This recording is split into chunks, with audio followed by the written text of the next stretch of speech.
Garima Sethi, 17 years of age, from Ambala, has a question. I have been reading Srimad Bhagavad Gita, chapter 2, which says we shouldn't hold emotions, urges, but our senses are always in need for pleasures. It is said that by practicing yoga, our senses get channelized inward, and then you don't want to hear, listen, or see anything outside, which is being true renunciate. Or if we want to practice celibacy, our senses produces urges to have pleasures. How do we become true celibate or true renunciate? Is it only possible by practicing yoga, or there is any other way? Dear Garima Sethi, I have it's nice you are doing the readings of Gita and trying to understand at this young age. Many congratulations and good wishes to you.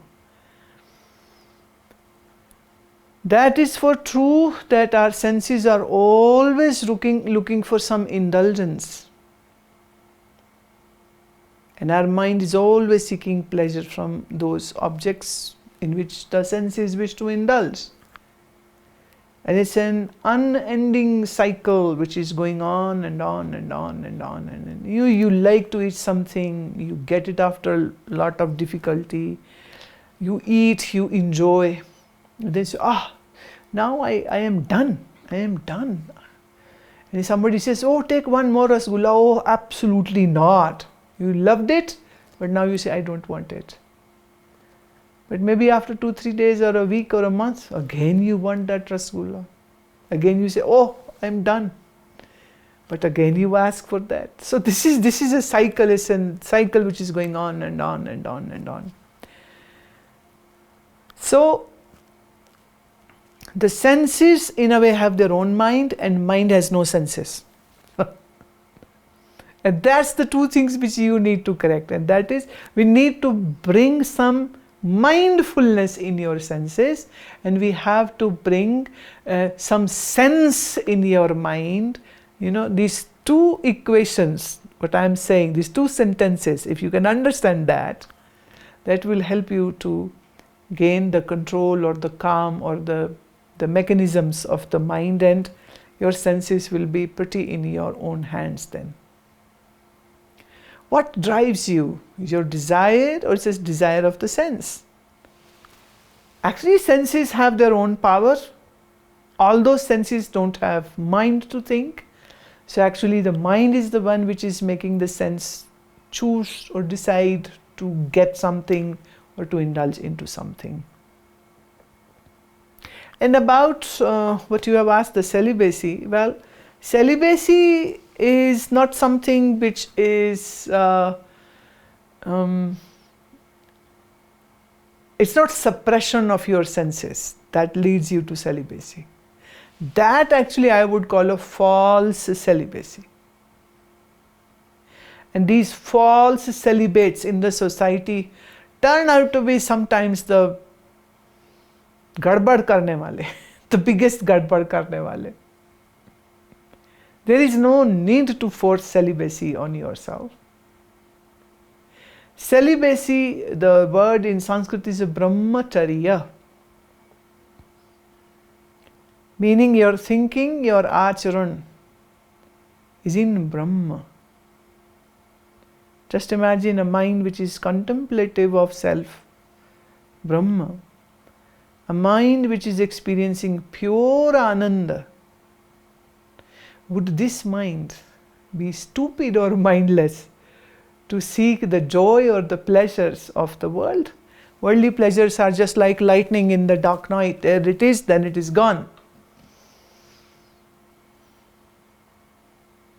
All indulgences give you pleasure in that very format, that is lightning in the dark night. Not every dark night will have a lightning, but it comes and goes. So what you need is vichara. You need to contemplate more. A mind which is silent, quiet, meditative. This mind which is focused on Atman, Brahma, this mind will be called a mind which is now in a brahmacharya. Now the person doesn't need to be in any physical relationship to experience a joy, because the purest form of joy is being experienced from within. But see, are all sages, all the Saptarishi and the majority of the sages, and have been very much married, they had children. So having a marriage or having a child, it does not make you a lesser rishi. You still are a rishi. Number one. Number two,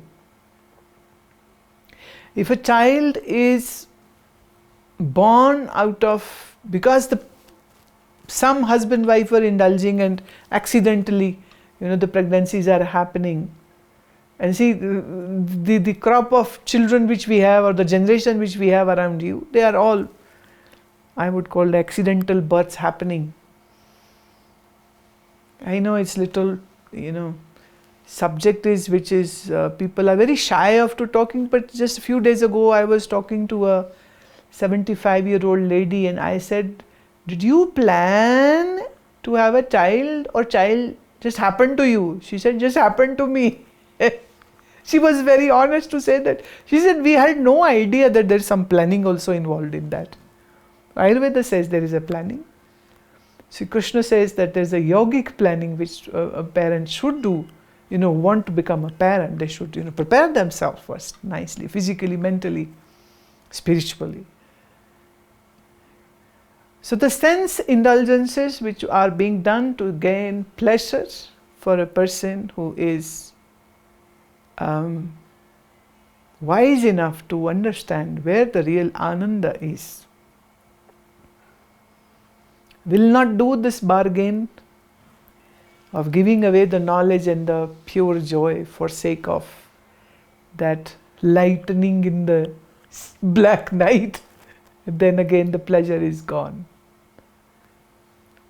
So celibacy is not something which you practice. This is something which happens to those who are using their energies properly and who are in good sadhana.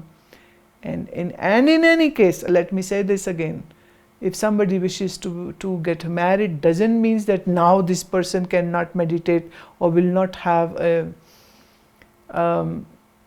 sadhana as a vital important part of their life. You can be a very good sadhak and be married. Or if celibacy occurs to you naturally, that's a very different thing. It cannot be imposed and it should never be imposed. So the pleasure-seeking habit of your senses and your mind, that requires not a suppression, but understanding. And that understanding comes by reading, and more importantly, when you really go into sadhana, there, I have seen, it happened actually one time, we were 3-4 Swamis sitting together, chit-chatting in Rishikesh. And one of Swami's disciple came with, because this Swamiji is Bengali, so, and this Bhakta brought Rasgulla. And he knew that Swamiji likes it. So then he served all of us.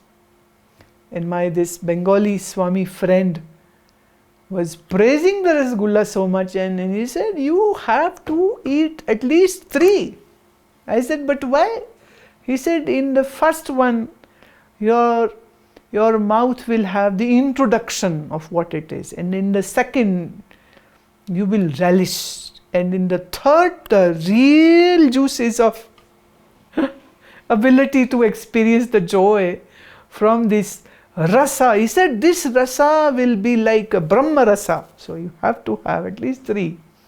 So anyhow, we were joking, we had it. And I am going to say this also, that as he was about to eat, his another bhakta came with the small young boy.